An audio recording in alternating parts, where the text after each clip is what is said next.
Maintenant, je sais exactement à quoi tu penses en ce moment, Joe.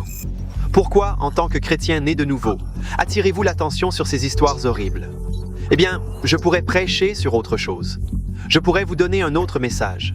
Mais j'aime en fait le fait que la Bible soit totalement honnête. La Bible ne enterre pas sa tête dans le sable. La Bible n'essaie pas de mettre des choses sous le tapis. Et la Bible est totalement honnête, et elle ne cache pas la vérité, car la vérité sera toujours révélée au final. Donc quand je lis ces histoires dégoûtantes et la mauvaise situation dans les cœurs des hommes, je sais, ok, c'est vrai. Mais alors quand je me tourne dans les évangiles et je lis à propos de la résurrection de Jésus, je sais que c'est aussi vrai. Quand je lis en Révélation que Jésus revient pour juger les vivants et les morts, je sais que c'est vrai. Dieu a créé ce monde en 6 jours. Je peux faire confiance à la Bible parce qu'elle est vraie. Elle nous montre le bon, le mauvais et le laid.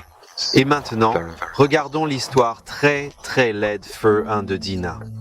Jacob, le père d'Israël, avait une fille nommée Dina. Dina voulait un jour aller voir quelques amis dans un autre village. Et alors qu'elle marchait pour voir ses autres filles, il y a un homme, un prince, appelé Séchem, et il la voit. Il la désireuse. Et qu'est-ce qu'il fait? Il la viole méchantement. Quand la nouvelle est revenue aux fils de Jacob, ils étaient tellement en colère. Comment osez-vous violer notre précieuse sœur? Comment osez-vous nous faire cette chose méchante? Alors ils ont commencé à planifier leur vengeance. Shechem est en fait obsédé par Dina. Et il a dit à son père, « Tu dois la chercher pour moi, je dois épouser cette femme. » Ils se sont approchés de Jacob et de ses fils et ont proposé, « Dis-nous, que penseriez-vous d'un accord? Nous épouserons vos filles et vous pouvez épouser les nôtres. Nous échangerons ensemble, construirons ensemble, partagerons nos biens et serons plus forts en tant qu'unité. » Comment ça vous semble, les gars? Et les fils de Jacob voyaient cela comme une occasion de retourner ce que Sichem a fait à leur sœur. Ils ont dit, « Ouais, ok, j'aime beaucoup cette idée. C'est une excellente idée. Nous vous donnerons nos filles et vous pouvez avoir les nôtres. Mais à une condition, tous vos hommes doivent être circoncis. Nous ne pouvons pas donner nos filles à un peuple incirconcis. » Et Shechem et Hammer pensaient que cela semblait assez juste. « Ouais, ok, nous le ferons certainement. » Ils retournent dans leur ville et ordonnent que tous les hommes de la ville soient circoncis. Maintenant, rappelez-vous ceci, c'est avant l'anesthésie générale. C'est avant les médicaments qui vous renversent et soulagent la douleur d'une opération. Ces hommes étaient dans une agonie absolue après avoir été circoncis. Que faisaient Lévi et Siméon, fils de Jacob, le 3e jour? Le 3e jour après l'opération, ils se sont faufilés avec une épée et ils ont tué tous les hommes de la ville pour dire « N'osez pas se déranger avec notre sœur Dina. Elle est précieuse pour nous et tu ne la souilleras pas. » Parfois, quand les gens lisent cette histoire, dit-il, Jacob n'est-il pas plutôt passif? Pourquoi n'a-t-il pas été en colère comme ses fils? Pourquoi n'est-il pas furieux et n'a pas dit un mot? Eh bien, je pense que Jacob incarne notre Seigneur Dieu. Tu vois, toi et moi avons souillé le Fils de Dieu, le Seigneur Jésus-Christ. Il est venu dans ce monde et il n'a rien fait de mal. Il a vécu une vie juste et parfaite. Notre souillure, nos mensonges, notre blasphème, notre haine, notre violence et notre convoitise ont été placés sur Jésus et sur la croix, le poids de notre péché fut mis sur lui, où il souffrit et mourut. Et malgré cela, des milliards de personnes méprisent encore Jésus.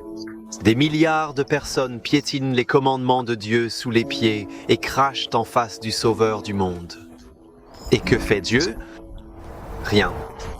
Il est calme, il est silencieux. Les gens disent qu'il n'y a pas de Dieu parce qu'il ne nous juge pas et ne montre pas qu'il existe. Mais tu marques mes paroles, Dieu regarde, il écoute. Et un jour la Bible dit qu'il versera tout son jugement, toute sa colère sur les nations. Et les seules personnes qui seront en sécurité sont ceux qui sont venus à la croix et ont été couverts du sang du Seigneur Jésus-Christ. Ils seront en sécurité et auront une maison au ciel. Puis-je vous poser une question? Êtes-vous l'une de ces personnes? Avez-vous demandé à Jésus d'être votre Seigneur et Sauveur? Verset 2, le Lévite et sa concubine. Pour ceux qui ne savent pas, une concubine était une épouse de second ordre. La Bible ne promote pas cela, ce n'était pas bon.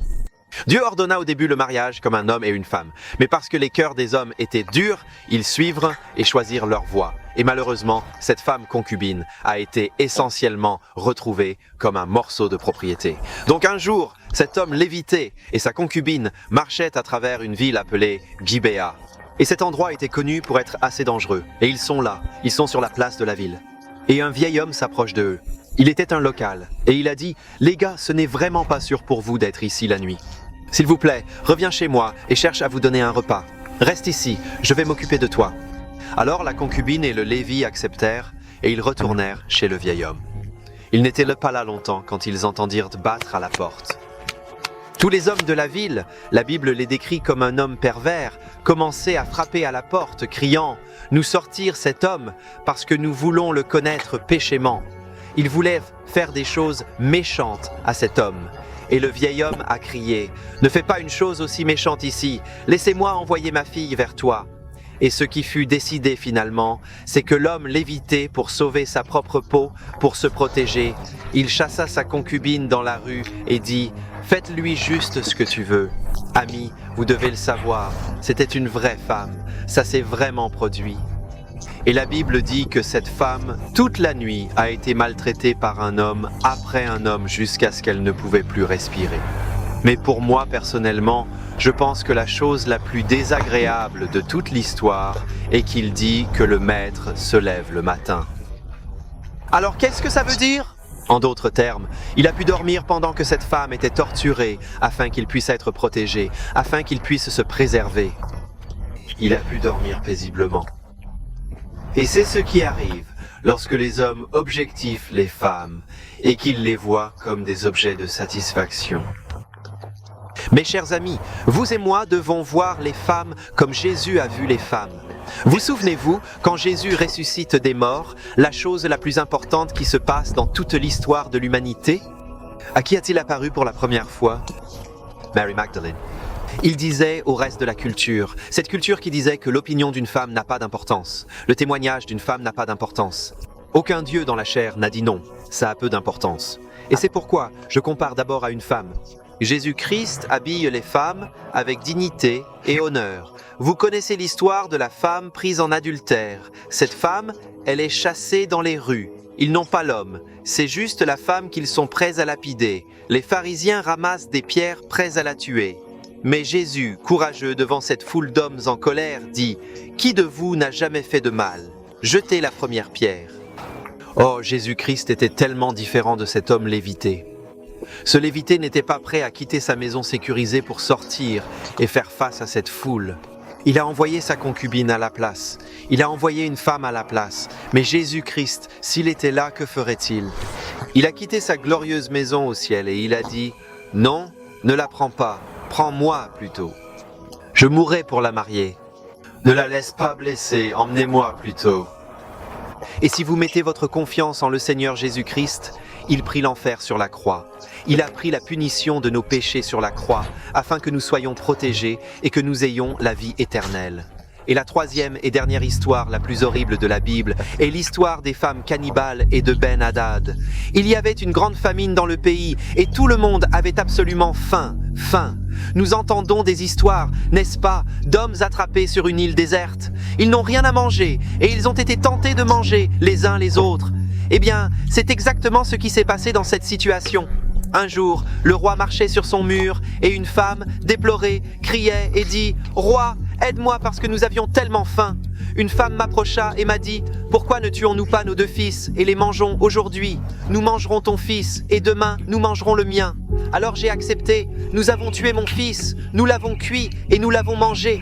Puis je suis venu voir la femme le lendemain et j'ai dit « Maintenant, c'est ton tour, nous allons manger ton fils. » Mais la femme a caché son fils et refusa de le remettre. Et maintenant, je n'ai pas d'enfant. Et puis son père était brisé, alors il s'est déchiré les vêtements. Et il est dit dans les Écritures qu'il avait sous le sac, ce qui montre que cet homme était absolument perturbé par ce qui se passait, par tout le mal qui se passait à ce moment-là. Vous ne le savez peut-être pas, mais je suis un prédicateur de rue. Et une question que je me pose très souvent est « Pourquoi Dieu laisse-t-il arriver de délits terribles ?» Par exemple, il y a quelques années, il y avait un homme au Texas qui s'est fait irruption dans une école avec une arme et il a tiré sur plusieurs enfants. Et les gens disent, où était ton Dieu alors? Pourquoi Dieu n'a-t-il pas arrêté ce tireur? Et vraiment, la réponse est très simple. Dieu n'a pas appuyé sur la gâchette. C'est l'homme qui a appuyé sur la gâchette. Dieu dit dans les 6 commandements, tu ne meurtriras pas. Et pourtant, toi et moi avons suivi nos propres voies et nous avons enfreint les commandements de Dieu. Dieu nous a donné quelque chose appelé libre arbitre. Pourquoi nous donne-t-il le libre arbitre? Parce que pour que l'amour soit vrai amour, il doit être totalement gratuit. Nous devons donc être capables de faire des choix. Par exemple, j'aime ma femme, mais je veux que ma femme m'aime parce qu'elle a choisi de m'aimer.